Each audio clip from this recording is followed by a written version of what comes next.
فیسبوک خو به تاسو ټول استعمالوئ که نه. د فیسبوک لوک چې دی هغه مکمل چینج شوي دي. مخکې به په فیسبوک کې تاسو څومره ویډیوګانې اپلوډ کړي یا تاسو څومره پوسټونه به تاسو اپلوډ کړه نو هغې کې به تاسو ته دا نشو کول. اوس فیسبوک چې دی هغه مکمل اپډیټ شوي دي. اوس تاسو ته بالکل په اسانه منطقي چې تاسو فیسبوک کې څومره پوسټونه اپلوډ کړي دي، ستاسو فرند څومره دي او نور هم پکې ډېر زیات زبردست کم فیچر چې دي هغه ایډ شوي دي. مکمل فیسبوک چې دی هغه اپډیټ شوي دي. اوس په دغه فیسبوک کې څه اپډیټ شوي دي مکمل هر څه به تاسو ته زه ښیم. خو ټولو کې اول که دا پیج تاسو نه فالو کړي نو دا پیج ځان سره فالو کړئ او موږ ډېرې ویډیوګانې خپل په یوټیوب چینل باندې هم اپلوډ کوو. که تاسو زموږ یوټیوب چینل نه سبسکرایب کړي نو اوس لاړ شئ او زموږ د یوټیوب چینل چې دی هغه سبسکرایب کړئ او دا ویډیو خپلو ملګرو سره لازمي شیر کړئ چونکې موږ دغه شانتې انفارمیشن ویډیوګانې تاسو دپاره جوړو. موږ راغلو خپل د موبایل سکرین ته.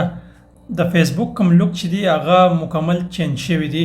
مخکې به تاسو ته ایډ فرند راکوو، دغه شانتې نور فالورز به راکول، تاسو به چې کوم پوسټونه کول هغه به تاسو ته نشو کول. تاسو ته پته نه لګېدله چې زما په فیسبوک باندې څومره وخت شوي دي او ما څومره پوسټونه چې دي هغه اپلوډ کړي دي. اوس په فیسبوک کې دا یو نوی اپډیټ راغلی چې تاسو هر څه به تاسو ته ښیي، فالور به جدا ښیي او فرند به جدا ښیي، هر څه به تاسو ته ښه په زبردست طریقې سره ښیي. نو اوس به زه خپل فیسبوک چې دا به زه اوپن کړم نو زه به خپل په پیج باندې کلیک کړم. خپل په پیج باندې چې ما کله کلیک کړم نو دا تاسو ته ښکاري. نو دې پیج کې تاسو وګورئ دې باندې 23,000 فالور دي، یو کس ما فالو کړ دي او 412 پوسټونه دي کې ما کړي دي. دا شانتې لاندې تاسو وګورئ د یوټیوب لینک چې دی هغه دلته راکړئ. دا ټول تاسو د پیج انفارمیشن وکړه. اوس تاسو ته زه خپل پروفایل شو کوم چې زما پروفایل چې دی هغه تاسو ته څنګه طریقې سره شو کوي. نو دې 3 ډاټ باندې به زه کلیک کوم. تاسو وګورئ زما کومه فیسبوک آی ډي چې دا ما پروفیشنل موډ تړلې ده. نو دې کې تاسو ښکاري دې کې زما 3,92,000 فالور دي او 4,800 ما فالو کړي دي او 3,200 پوسټونه چې دا ما کړي دي.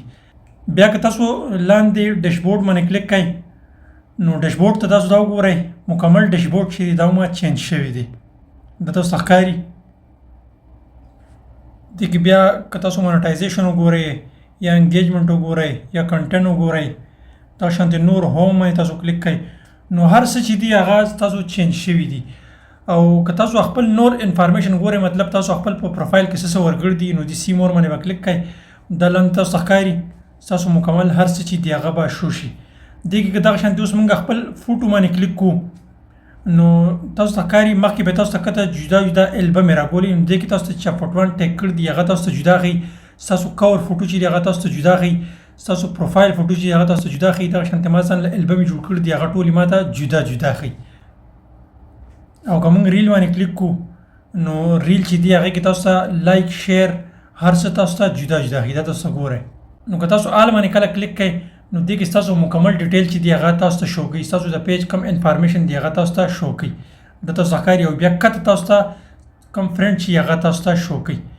نو که دا اپډیټ تاسو سره کار نه کوي نو تاسو اوس لاړ شئ او خپل فیسبوک چې دی هغه اپډیټ کړئ نو دا هغه اپډیټ به تاسو سره کار شروع کړي او ستاسو د فیسبوک مکمل لوک چې دی هغه به دغه شانتې چینج شي.